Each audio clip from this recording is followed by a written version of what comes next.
America और उसके सहयोगी देशों ने भले ही रूस के लिए मुश्किलें खड़ी कर दी हों, लेकिन रूस भी इन देशों को उनकी भाषा में जवाब देना चाहता है। अमेरिका की खुफिया एजेंसीज लगातार काला सागर के आसपास सक्रिय हैं और वो रूस के जंगी जहाजों की हर मूवमेंट पर नजर रखे हुए हैं। कुछ दिनों पहले काला सागर से रूस के जंगी जहाज मॉस्को को डुबोने में जो कामयाबी यूक्रेन को मिली थी, उसमें भी अमेरिका के इस खुफिया तंत्र का बहुत बड़ा हाथ था। लेकिन अब इस खुफिया तंत्र को शिकस्त देने के लिए व्लादिमीर पुतिन की सेना नए नए पैंतरे अपना रही है और उसके लिए रूस ने जो तरीका ढूंढा है वो आज आपको हैरान कर देगा। सैटेलाइट तस्वीरों से इस बात के बारे में जानकारी हाथ लगी कि रूस ने अपने नेवल बेस की हिफाजत के लिए काला सागर में डॉल्फिन्स की तैनाती कर दी। मिलिट्री ट्रेनिंग हासिल करने वाली ये डॉल्फिन्स आखिर कैसे रूस के दुश्मनों का रास्ता रोक रही है, किस तरह से ये पूरी तस्वीर निकलकर यहां पर सामने आ रही है, इसके लिए आप हमारी अगली रिपोर्ट जरूर देखें। के द्वारा ली गई इन सैटेलाइट तस्वीरों में कुछ डॉल्फिन्स को रूस के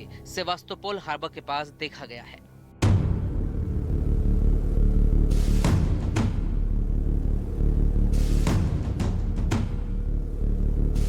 सेवास्तोपोल हार्बर क्राइमिया पेनिनसुला के दक्षिणी छोर पर है, जिस पर रूस ने 2004 में कब्जा कर लिया था।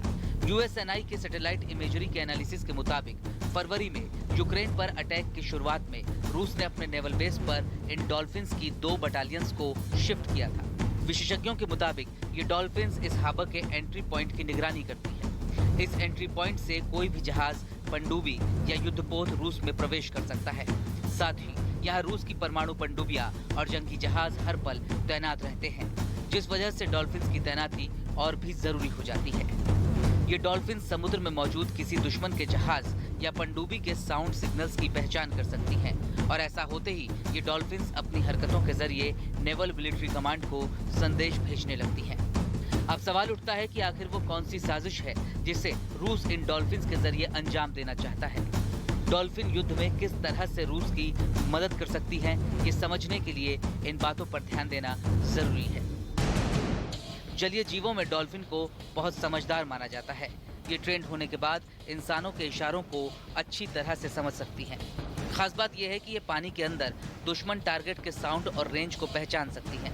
रूसी सेना ने ऐसी तकनीक विकसित की है जिसकी मदद से डॉल्फिन की हरकतें सिग्नल में बदल जाती हैं और सेना को दुश्मनों की साजिश का पता चल जाता है।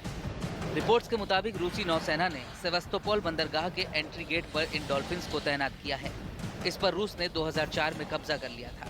वैसे ये पहली बार नहीं है जब इस तरह के अभियानों के लिए डॉल्फिन्स को तैनात किया गया है। रूस के अलावा अमेरिका और यूक्रेन भी डॉल्फिन को प्रशिक्षित करते हैं।